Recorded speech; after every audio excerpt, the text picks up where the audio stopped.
disent, j'écoute ce qu'ils disent, devenus des boucs émissaires. Ils se sentent boucs émissaires dans notre société, incompris, exposés à la dégradation d'une partie du pays, exposés à cette violence qui monte dans notre société. Ils sont en première ligne, Linda Kebab, mais est-ce que tous les discours anti-flics de ces derniers mois, à l'occasion notamment de nombreuses manifestations, est-ce que tous ces discours ne nourrissent-ils pas une haine contre la police, franchement? Vous connaissez un discours radical ou extrémiste qui ne nourrisse pas de haine, M. Bourdin? Moi, j'en connais pas. Et je ne pense pas qu'il y ait un extrémisme ou une radicalisation de la pensée qui soit meilleure qu'une autre. Je pense qu'elles doivent toutes être combattues. D'ailleurs, de ce point de vue-là, j'ai envie de faire juste un parallèle.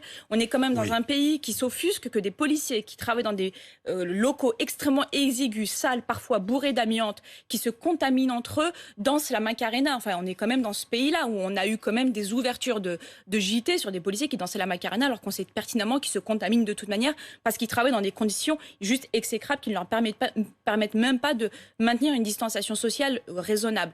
Et on est aussi dans un pays où la protection du visage des policiers est considérée comme quelque chose de liberticide.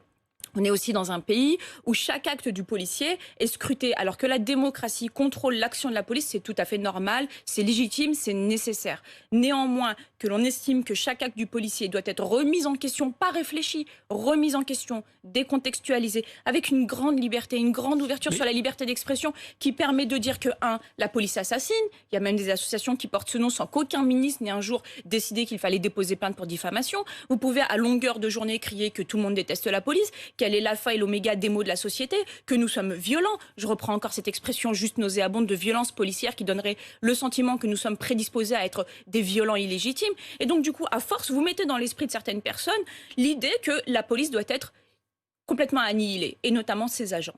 Et donc, oui, forcément, vous créez de la haine. Linda Kebab, le policier est au service de l'État, quel que soit l'État d'ailleurs, impartial. Le policier légaliste et impartial. Est-ce que nous vivons un délitement de l'État, selon vous?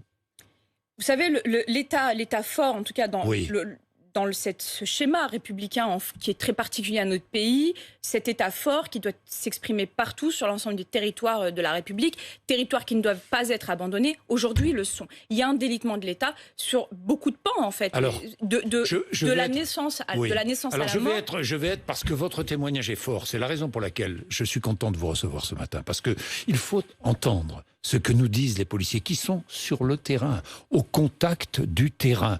Ces policiers... on nous dit, il y a un vaste débat, les policiers ne peuvent pas aller partout. Les policiers peuvent aller partout. Le problème, c'est que quand ils interviennent sur un terrain pour démanteler, par exemple, un trafic de stupéfiants, ils interviennent, 1 heure après, ils sont repartis parce qu'ils ne vont pas rester, 1 heure après, le trafic reprend. C'est ça. On nous parle, et j'aborde personnellement le terme de guerre contre le trafic de stupéfiants, nous sommes gardiens de la paix. Et puis, en réalité, nous ne menons pas une guerre contre le trafic de stupéfiants. Nous faisons à peu près une centaine de saisines, centaines de tonnes de saisies de drogue, chaque année, nous, forces de l'ordre, policiers et gendarmes.